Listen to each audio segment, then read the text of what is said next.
at that, Grandpa. Do you want to see Uncle Cracker or not? Hi, welcome back to the Cat's Eye News. I'm Jill Harrington. And I'm Ashley Nelson. Last month, some students attended programs sponsored by Haven to learn about relationship abuse and prevention. Here's Wani and Thelma with more. High school is a time when many teens start getting into relationships. However, statistics show that over 1.5 million teens today face abusive relationships. Every Wednesday starting early February, students meet in groups to touch on intimate partner violence and the dangers of it, to lead others to decrease sexual violence.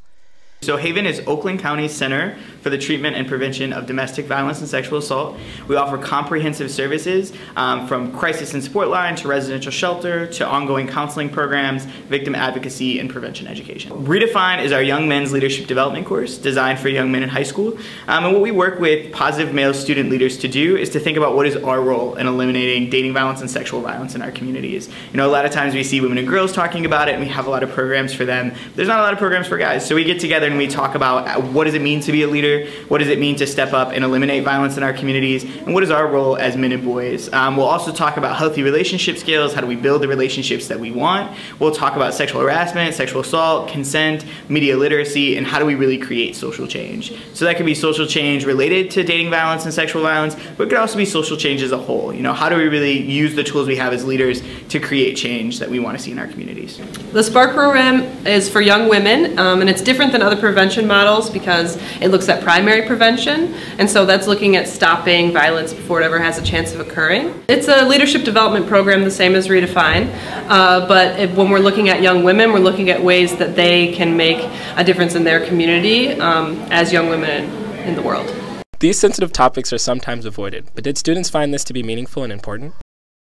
I took Haven because I wanted to learn more about this and change their community, and so I wouldn't have, I wouldn't be in those situations that the girls and women are in nowadays. And also I could help other people as well, and help them out relationships and domestic violence and how I can know what's happening, so I can get myself out of that situation, and I always know that there is a place out there if I need it that I can always go for help. I want you to get a chance to go and be in this program because it's an amazing learning opportunity, and it's a chance for our community and our generation to stop what's happening nowadays.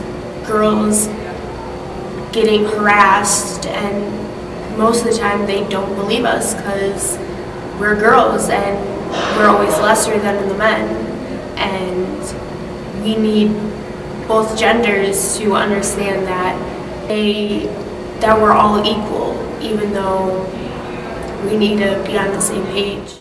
This is Wanya Powell, Cat's Eye News. To learn more or get help, visit Haven's website at haven-oakland.org.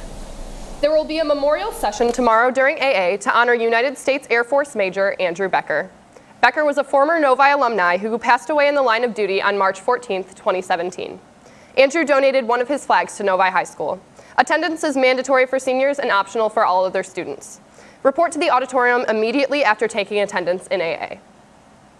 The Blues competition between second hour is getting fierce. We heard Ms. Stawa's class already has 437 stars. Make sure to bring money to your second hour teacher all week to buy stars for your second hour class. The top 10 classes with the most stars will win a free pancake breakfast on Friday. Tomorrow, there's a new fundraiser. Let's go to a short commercial break. Did you forget to do your homework? Do you just want to waste class time? Or just hate school in general? Well, on Wednesday, March 15th, bring all the change you've got, because your fourth hour teacher can't start class until they counted all the change. But wait, there's more. If you bring $10 in all pennies, I will personally give you a kickstart. Make sure to bring as much change as possible to your fourth hour class tomorrow. Let's raise $10,000 by Friday for a shortened class schedule. All money goes towards granting 12-year-olds Aylin's wish of going to Disney World. The Student Mental Health Committee will meet in the Counseling Conference Room today at 2:05. Culture Club will also meet today in room 182 to celebrate Colombian culture. There will be food and fun activities. Politics Club is organizing a field trip to take a tour of the Civic Center and attend a meeting of City Council on Monday, March 18th. If you're planning to attend, please sign up for this trip by Wednesday in room 258. The next Creative Writing Club meeting is this Thursday from 2 to 3 p.m. in Miss Harrow's room, 189. That's all for your news today. Make sure to dress up in green and white tomorrow. Tune in on Thursday for more Cat's Eye News. I'm Ashley Nelson. And I'm Jill Harrington. Have a great weekend, Novi.